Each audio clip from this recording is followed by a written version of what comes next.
Alors, j'ai pas assisté au point de presse, mais j'ai quand même lu en détail le plan qui a été déposé ce matin. Ce qu'on réalise finalement, puis c'est ce qu'il faut qu'on arrête de dire, là, il faut qu'on arrête de faire des sous-catégories dans la planification, puis qu'on parle des vrais chiffres. Là, la ministre est en train de nous dire que c'est 51 000 à la base, auquel on ajoute le PEC hors quota, puis auquel on ajoute les arriérés des gens d'affaires. Donc, on va juste dire les vraies affaires comme on les a toujours dit, là. Le chiffre, finalement, de la planification, c'est 64 600 dans son extension maximale. Fait que quand on dit là, que la CAQ, finalement, a choisi 50 000 ou 51 000, c'est pas vrai. Il y a une planification et c'est 64 600 à son maximum. Je voudrais juste qu'on garde le focus là-dessus. Évidemment, c'est à l'intérieur de ma fourchette 60-80 000 que j'ai toujours mis de l'avant.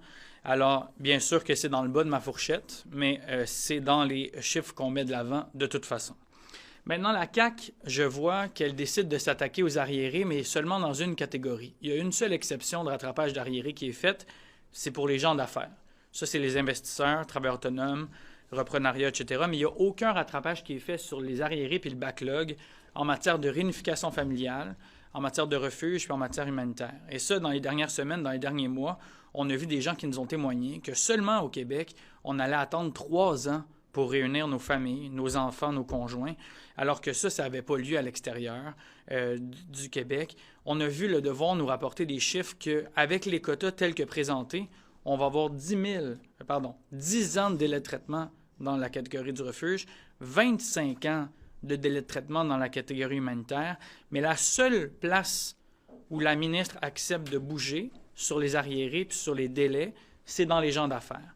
Alors, la question est malheureuse, mais elle se pose. Bref, ce qu'on apprend aujourd'hui, c'est qu'il faut être millionnaire, finalement, pour avoir droit à des délais de traitement qui sont raccourcis par la CAQ.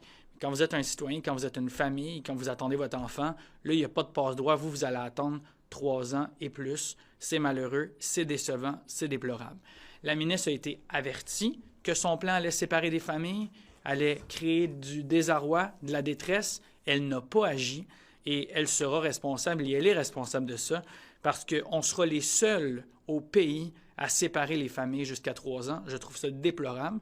Puis on a donc assumé au MIFI qu'on aurait des programmes d'immigration de 25 ans. C'est une décision délibérée d'un ministère de créer et d'avoir des programmes qui durent des décennies de délai de traitement. Je vois mal comment on peut être crédible. Et en terminant, il y a une erreur claire d'analyse dans ce que la ministre nous dit. Elle prévoit que le programme de l'expérience québécoise diplômé hors quota aura seulement environ 6 000-6 500 demandes annuellement. Tous les experts s'entendent pour dire qu'on va être dans le double de ça.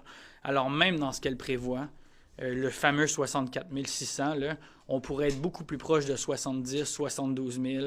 Il faut dire les vraies choses, il faut dire les vrais chiffres. Et tout le monde s'entend que c'est une sous-évaluation marquée. Juste avant la réforme du PEC, on avait au moins 8 000 admissions dans ce programme-là annuellement. Alors, je vois extrêmement mal comment on peut budgéter ou prévoir que c'est seulement 6 500 personnes qui vont se qualifier dans ce programme hors seuil.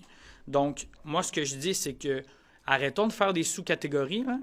Disons les vrais chiffres et estimons correctement.